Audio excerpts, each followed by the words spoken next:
Assalomu alaykum hurmatli Assalomu alaykum hurmatli talabalar. Navbatdagi mavzumiz O'zbekiston va jahon hamjamiyati deb nomlanadi. Uni quyidagi rejalar asosida ko'rib chiqamiz. Birinchi, tashqi siyosat asoslarining yaratilishi. O'zbekiston BMT a'zosi. Ikkinchi, MDH mamlakatlari bilan ikki tomonlama hamkorlik. Uchinchi esa Markaziy Osiyo mamlakatlari bilan qardoshlik aloqalari deb nomlanadi. Endi tashqi siyosat asoslarining yaratilishiga to'xtaladigan bo'lsak, 1991-yil 31-avgustda qabul qilingan O'zbekiston Respublikasi davlat mustaqilligi to'g'risidagi hujjatda mamlakat tashqi siyosatining asosiy yo'nalishlari belgilab berildi. O'zbekistonning birinchi prezidenti Islom Karimov ta'kidlaganidek, milliy manfaatlarga mos, ko'p tomonlama faol tashqi siyosat olib borish davlat mustaqilligini mustahkamlash va xalq farovonligini oshirishning muhim omilidir. Mustaqillikning ilk yillaridan boshlab O'zbekiston xalqaro huquq subyekti sifatida shakllanib, ko'plab davlatlar tomonidan tan olindi. Qisqa vaqt ichida mamlakat 160 dan ortiq davlat tomonidan tan olinib, 120 dan ortiq davlat bilan diplomatik aloqalar yo'lga qo'yildi. Toshkent shahrida ko'plab xorijiy davlatlarning elchixonalari ochildi. O'zbekiston esa o'nlab mamlakatlarda o'z diplomatik vakolatxonalarini tashkil etdi. O'zbekiston tashqi iqtisodiy aloqalarni rivojlantirishga ham katta e'tibor qaratdi. Tashqi savdo ikki yo'nalishda amalga oshirildi. MDH mamlakatlari bilan hukumatlararo bitimlar asosida va uzoq xorijiy davlatlar bilan erkin valyuta asosida tashkil etildi. Natijada mamlakat 100 dan ortiq davlat bilan savdo aloqalarini yo'lga qo'ydi. O'zbekiston Respublikasi 1992-yil 2-martda Birlashgan Millatlar Tashkilotiga a'zo bo'ldi. Bu tarixiy voqea mamlakatning xalqaro maydondagi o'rnini mustahkamladi. 1993-yilda Toshkentda BMTning vakolatxonasi ochildi. O'zbekiston BMT doirasida faol tashabbuslar bilan chiqdi. Jumladan, Markaziy Osiyo xavfsizlik va hamkorlikni ta'minlash, narko biznesga qarshi kurashish, Orol muammosini hal etish kabi masalalar ilgari surildi. 1995-yilda Toshkentda BMT hamkorligida mintaqaviy xavfsizlik masalalariga bag'ishlangan yirik xalqaro anjuman o'tkazildi. O'zbekiston prezidenti Islom Karimov BMT Bosh Assambleyasining bir necha sessiyalarida nutq so'zlab, global xavfsizlik, qurolsizlanish va mintaqaviy barqarorlik masalalariga e'tibor qaratdi. Xususan, Afg'onistondagi mojaroni tinch yo'l bilan hal etish, ommaviy qirg'in qurollarni tarqatmaslik va ekologik muammolarni bartaraf etish bo'yicha muhim takliflar ilgari surdi.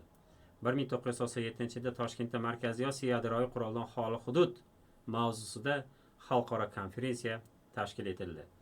1999-yilda esa BMT homiyligida Afg'oniston bo'yicha 6+2 guruhi uchrashuvi tashkil etildi va Toshkent deklaratsiyasi qabul qilindi. 2002-yilda BMT bosh kotibi Kofi Annanning O'zbekiston Respublikasiga tashrifi ham mamlakatning xalqaro nufuzini oshirishga xizmat qildi. Keyingi yillarda ham O'zbekiston BMT bilan hamkorlikni izchil davom ettirib kelmoqda. O'zbekiston mustaqillikdan so'ng ko'plab xalqaro tashkilotlarga a'zo bo'la boshladi. 1992-yilda Yevropada xavfsizlik va hamkorlik tashkilotiga a'zo bo'lib kirdi. Ushbu tashkilot doirasida Toshkent va Urganchda ekologiya va xavfsizlik masalalariga bag'ishlangan tadbirlar o'tkazildi. 1995-yilda O'zbekiston NATOning tinchlik yo'lidagi hamkorlik dasturiga qo'shildi.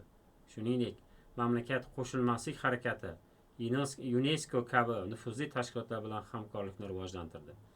1993-yilda O'zbekiston UNESCOga a'zo bo'ldi. O'zbekiston AQSh bilan ham diplomatik aloqalarni yo'lga qo'ydi. 1992-yilda Toshkentda AQSh elchixonasi ochildi. Umuman mamlakat xalqaro hamjamiyat bilan teng huquqli hamkorlik asosida aloqalarni rivojlantirdi. So'nggi yillarda O'zbekistonning xalqaro aloqalari yangi bosqichga ko'tarildi. Prezident Shavkat Mirziyoyev ta'kidlaganidek, BMT, SHT, MDH va boshqa tashkilotlar bilan hamkorlik milliy manfaatlarga xizmat qilmoqda. 2017-yilda prezidentimiz BMTning Bosh Assambleyasining 72-sessiyasida nutq so'zlab, global muammolar yuzasidan muhim tashabbuslarni ilgari surdi.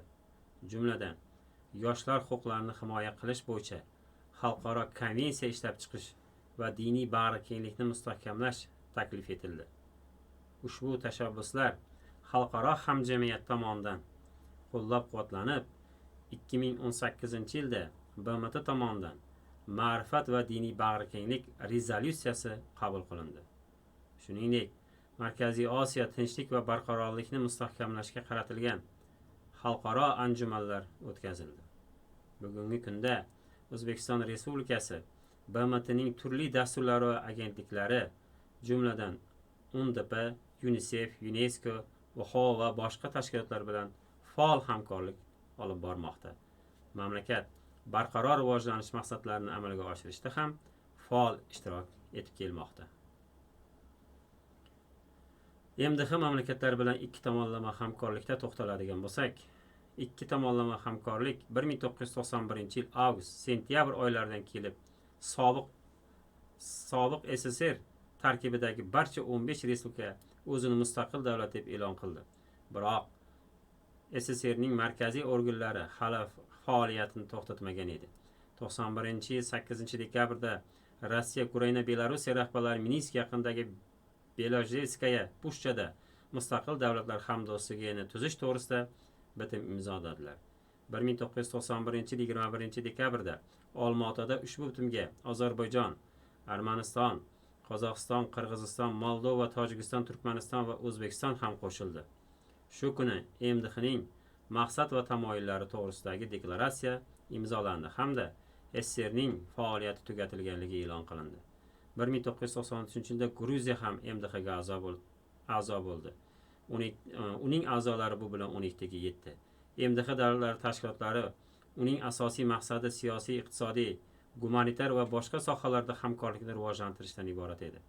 1993-yilda qabul qilingan MDH ustaviga ko'ra, tashkilot a'zo davlatlari o'rtasida iqtisodiy integratsiyani rivojlantirish, transport va aloqa tizimlarini takomillashtirish, atrof muhitni muhofaza qilish, xavfsizlikni ta'minlash va boshqa muhim yo'nalishlarda hamkorlikni ko'zda tutadi.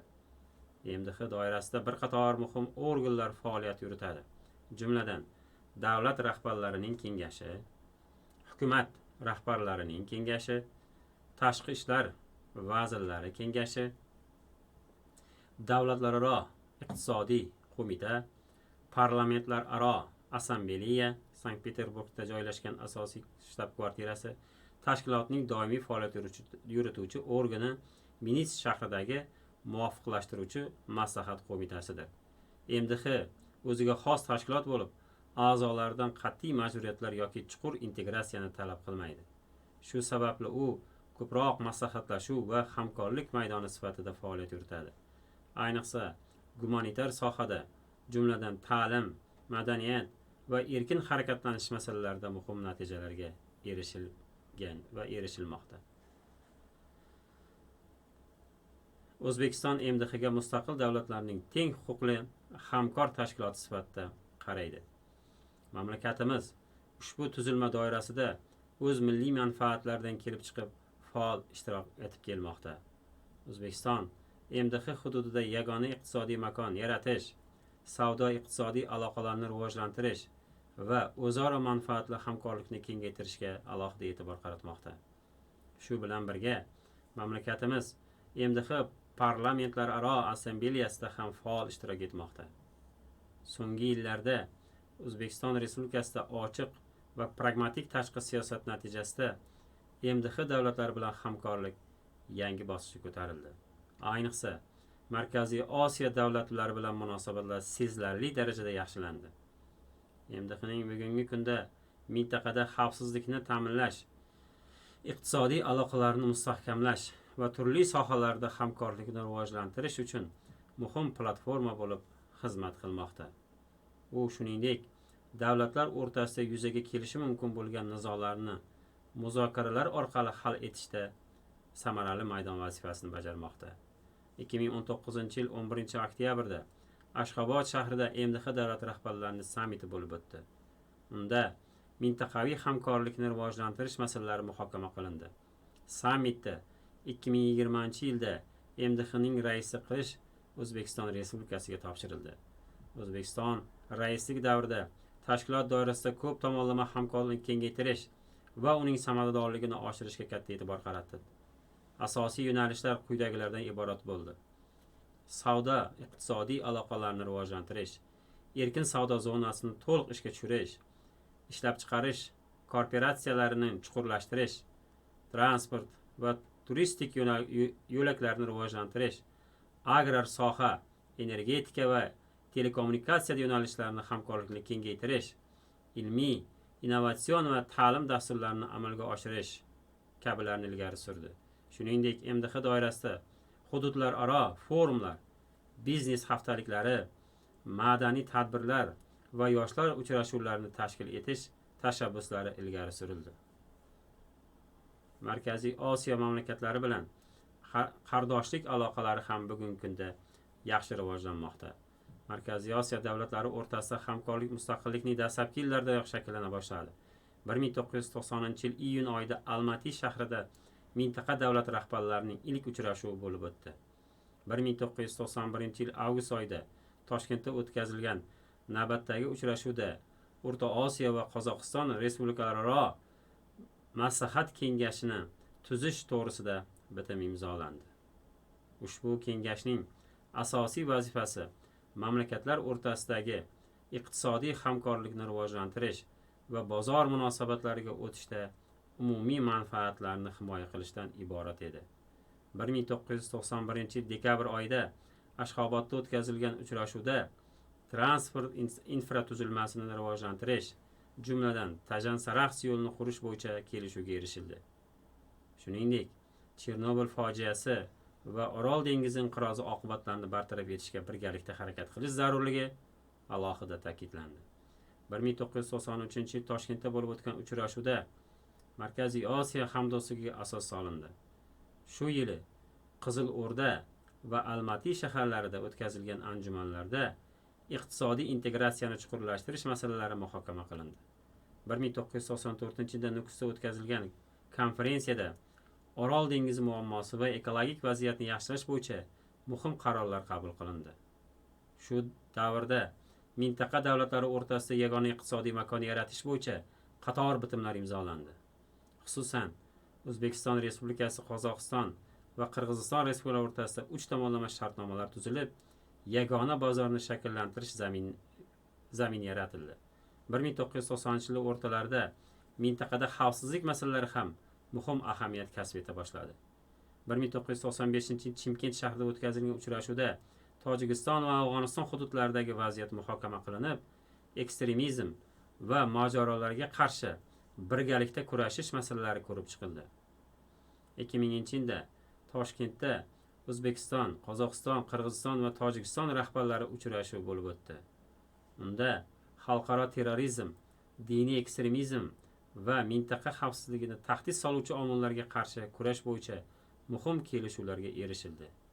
O'zbekiston Respublikasining birinchi prezidenti Islom Karimov tomonidan ilgari surilgan Turkiston umumiy uyimiz g'oyasi mintaqada birlik va hamkorlikni mustahkamlashga xizmat qildi. Ushbu tashabbus mintaqada tarixiy, madaniy va ma'naviy yaqinlikni tiklashga qaratilgan edi. So'nggi yillarda ham Markaziy Osiyo davlatlari o'rtasida aloqalar yangi bosqichga ko'tarildi. 2017-yil Samarqand shahrida o'tkazilgan xalqaro anjumanda mintaqa davlatlari rahbarlarining maslahat uchrashuvlari muntazam tashkil etish taklifi ilgari surildi.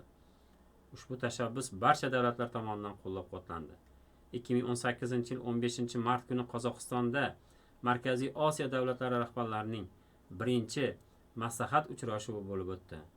Unda siyosiy, iqtisodiy va gumanitar hamkorlikni rivojlantirish, shuningdek terrorizm va noqonuniy savdoga qarshi kurashish masalalari muhokama qilindi.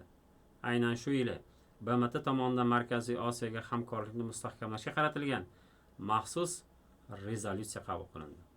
Bugungi kunda O'zbekiston tashqi siyosatida Markaziy Osiyo ustuvor yo'nalish tamoyili asosiy o'rin tutadi. Natijada qo'shni davlatlar bilan do'stona va ishonchli munosabatlar mustahkamlandi. Markaziy Osiyo davlatlari o'rtasida savdo-iqtisodiy aloqalar jadal rivojlanmoqda. Qozog'iston Respublikasi hamda O'zbekiston Respublikasining asosiy savdo hamkorlaridan biri hisoblanadi. Qirg'iziston, Tojikiston bilan ham savdo hajmi yildan yilga ortib bormoqda. Shuningdek, mintaqada sanoat kooperatsiyasi, transport aloqalari, energetika va turizm sohalarida hamkorlik kengaymoqda. Hududlararo aloqalar, madaniy almashinuvlar va turizm rivojiga katta e'tibor qaratilmoqda. Davlat rahbarlari uchrashuvlarida transport yo'laklarini rivojlantirish, yagona logistika tizimini yaratish, suv resurslaridan oqilona foydalanish va energetika sohasida hamkorlikni kengaytirish masalalari muhim yo'nalish sifatida belgilangan. Xulosa o'rinda shuni aytish mumkinki, Markaziy Osiyo davlatlari o'rtasida hamkorlik tarixiy ildizlarga ega bo'lib, bugungi kunda yangi bosqichga ko'tarilmoqda. Mintaqa davlatlari o'rtasida o'zaro ishonch, do'stlik va manfaatli hamkorlik barqarorlik va taraqqiyotning muhim omiliga aylanmoqda. O'zbekiston Respublikasining faol tashqi siyosati esa ushbu jarayonlarni yanada jadallashtirib, Markaziy Osiyoni tinchlik va rivojlanish hududiga aylantirishga xizmat qilmoqda. Ko'payib ketdi bunisi.